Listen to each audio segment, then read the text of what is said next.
বিশ্ববিদ্যালয়ে বিগত সময়ে এখানে কার্ল মার্কসের চর্চা হতো, লেনিনের চর্চা হতো, আমরা ডায়ালেকটিক্যাল ম্যাটেরিয়ালিজমের পড়াশোনা করতাম, স্যামুয়েল পি হান্টিংটনের উপর পড়াশোনা হতো। কিন্তু আল্লাহ রাসূল সাল্লাল্লাহু আলাইহি সাল্লামের উপর পড়াশোনা করা, সিরাত চর্চা করা, সিরাতের উপর কথা বলা এক ধরনের অবস্থিত নিষেধাজ্ঞা ছিল। এবং ইতিমধ্যে আমাদের আলোচনা করেছে, আমরা দেখতে পেয়েছি বিগত সময়ে ঢাকা বিশ্ববিদ্যালয়ে আমরা যখন কোরআনের আয়োজন করেছিলাম অথবা মিলাদুন নবী উপলক্ষে যখন আমরা আয়োজন করছিলাম, সেই আয়োজনে শোকজ করা হয়েছিল শিক্ষার্থীদেরকে এবং বিশ্ববিদ্যালয়ের ডিপার্টমেন্টকে। এইভাবে আমাদেরকে বিগত 16 বছরে আমাদের ইসলামের সিম্বল, আমাদের যে অধিকার, সে অধিকারকে কেড়ে নেওয়া হয়েছিল। এবং এখানে আমাদের উপর সাংস্কৃতিকভাবে আমাদের উপর এক ধরনের কালচারাল হেজিমনি, সেটা হচ্ছে কলকাতার যে সংস্কৃতি, সেটা আমাদের উপর চাপিয়ে দেওয়ার চেষ্টা করা হয়েছিল। আমাদের ব্যক্তিগত জীবন, সমাজ জীবন, রাষ্ট্রীয় জীবন, সব জীবন, প্রত্যেকটা কথা আল্লাহ রাসূল সাল্লাল্লাহু আলাইহি ওয়াসাল্লামের জীবনীর মধ্যে আমরা খুঁজে পাই। আমরা যদি আল্লাহ রাসূল সাল্লাল্লাহু আলাইহি ওয়াসাল্লামের জীবনী দেখি, তিনি সবচেয়ে বেশি ফোকাস করেছেন জ্ঞান অর্জনের প্রতি।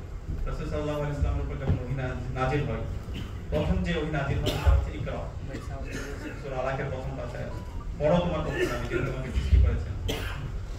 এবং আমরা দেখতে পাই ইসলামের ইতিহাসে যে প্রথম যুদ্ধ, বদরের যুদ্ধ, সেই বদরের যুদ্ধে যে বন্দীদেরকে রাখা হয়েছিল, বন্দীদেরকে যখন মুক্তি দেওয়া হয়,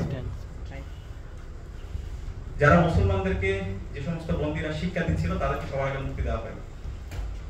এবং আমরা যে দোয়া পড়ি, আল্লাহ রাসূল সাল্লাল্লাহু আলাইহি ওয়াসাল্লাম আমাদেরকে যে দোয়া শিখিয়েছেন, সেই দোয়ার মধ্যে আমরা যদি একটি দোয়া সবসময় পড়ি, আল্লাহুম্মা ইন্নী আসআলুকা ইলমান নাফিআ ওয়া রিজকান তাইয়্যিবা ওয়া আমালান মুতাকাব্বালা, আমাদেরকে এমন দোয়া শিখিয়ে গেছেন যে এলমটা মানুষের উপকারের কারণ হয়।